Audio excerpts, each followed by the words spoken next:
Hi friends, welcome to non tech channel. ఈరోజు నేను చెప్పబోయే topic post office savings scheme ద్వారా మన మంత్లీ ఎలా మనీ ఎర్న్ చేయవచ్చు అనేది డీటెయిల్గా చెప్తాను. సో లాస్ట్ వరకు స్కిప్ చేయకుండా చూడండి, అప్పుడే మీకు క్లియర్గా అయితే అర్థమవుతుంది.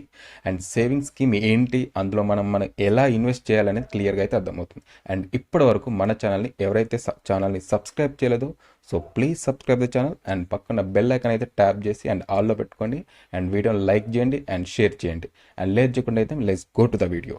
అండ్ చాలామంది ఎవరైనా మనీని సేవింగ్ చేయాలని లేదా ఏదైనా బ్యాంకులో కానీ ఏదైనా మ్యూచువల్ ఫండ్స్లో కానీ అయితే ఇంట్రెస్ట్కి కానీ లేకుంటే అందులో ఇన్వెస్ట్ చేయడం అయితే జరుగుతుంది. సో మనకి అది జెన్యునా ఫేక్ అనేసి మనకు తెలియక మనైతే కొంతమంది కన్ఫ్యూజ్ అవుతుంటారు. సో అలాంటి వాళ్ళ కోసం అయితే ఈ వీడియో చేస్తున్నాను. సో ట్రేడింగ్ పెట్టుబడి స్కీమ్స్ మ్యూచువల్ ఫండ్స్ ఒకటి మనం రెగ్యులర్గా చూస్తుంటాం. అండ్ టీవీలో కానీ యాడ్స్లో కానీ మనం ఎక్కడైనా చూస్తుంటాం, యూట్యూబ్లో కూడా చూస్తుంటాం. సో అయితే వీటిలో రిస్క్ అయితే ఎక్కువ ఉండడం వల్ల ఇందులో మనం పెట్టుబడి పెట్టడానికి అయితే చాలామంది అయితే ఆలోచిస్తారు. ఎందుకంటే అది మనం ఇన్వెస్ట్ చేశాక అది లాస్ ఆర్ ప్రాఫిట్, మన మనీ వెనక్కి రాకపోవచ్చు లేదా ప్రాఫిట్ రాకపోవచ్చు. సో అయితే అలాంటి వారి కోసం ఎలాంటి రిస్క్ లేకుండా పోస్ట్ ఆఫీస్ స్కీమ్స్ వారైతే ఒక మంచి ఆప్షన్ అయితే చెప్పొచ్చు. National savings monthly income MIS పథకం గురించి అయితే మనం ఈ వీడియోలో క్లియర్గా తెలుసుకుందాం. పోస్ట్ ఆఫీస్ మంత్లీ ఇన్కమ్లో మన మంత్లీ ఇన్కమ్ అయితే ఎలాంటి రిస్క్ లేకుండా అయితే క్లియర్గా మనం పొందొచ్చు. అది ఎలా అంటే ఇది సెంట్రల్ గవర్నమెంట్ స్కీమ్ కాబట్టి మెచ్యూరిటీ వరకు పెట్టుబడులను గవర్నమెంట్ ప్రొటెక్షన్ అయితే క్లియర్గా ఉంటుంది.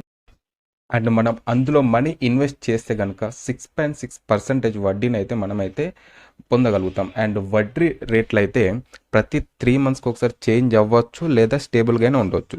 సో అసలు ఎంత నుంచి మనం ఈ స్కీమ్లో మనీ పెట్టాలనుకుంటే 1000 నుంచి కూడా మనం ఇందులో అయితే ఇన్వెస్ట్ చేయొచ్చు. మ్యాక్సిమంగా 4.5 lakhs వరకు కూడా మనం ఇందులో డబ్బులు అనేది అయితే ఇన్వెస్ట్ చేయొచ్చు. అది సింగిల్ అకౌంట్కి మాత్రమే.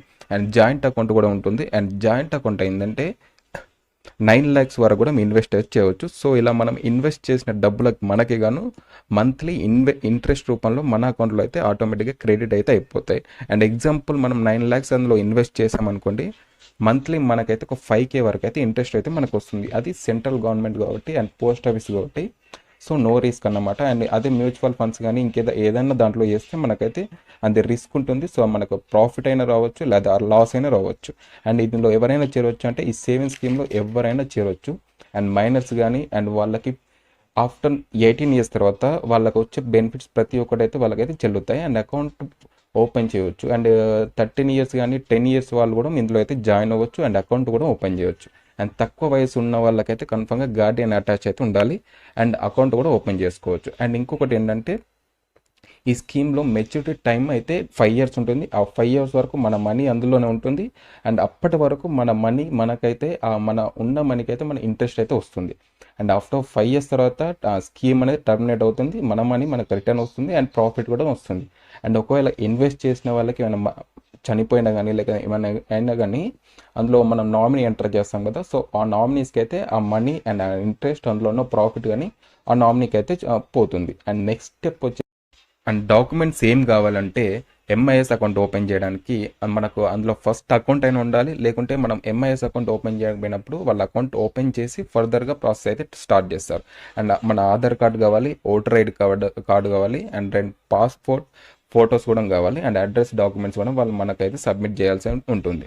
అండ్ ఇంకొకటి సబ్మిట్ చేశాక అండ్ మీ స్కీమ్ డీటెయిల్స్ ఏమైనా అర్థం కాకుండా కూడా మన నియర్ బై పోస్ట్ ఆఫీస్కి వెళ్ళి కరెక్ట్గా డీటెయిల్స్ తెలుసుకుంటే వాళ్ళు కరెక్ట్గా డీటెయిల్స్ అయితే చెప్తారు. పూర్తిగా వీడియో మీద అయితే డిపెండ్ అవ్వాల్సిన అవసరం లేదు. అండ్ ఒకసారి వీడియో మీకు క్లారిఫికేషన్ అయితే నేనైతే వీడియో చేస్తున్నాను. అండ్ ఈ వీడియో మీకు నచ్చింది అనుకుంటాను. ఇంకేమైనా డౌట్స్ ఉంటే కామెంట్ బాక్స్లో కామెంట్ చేయండి. ఇంకేమైనా స్కీమ్స్ గురించి నేను వీడియో అయితే ఎక్స్ప్లెయిన్ చేస్తాను. అండ్ నెక్స్ట్ పార్ట్ కూడా త్వరలో అయితే రాబోతుంది. And thank you for watching my video.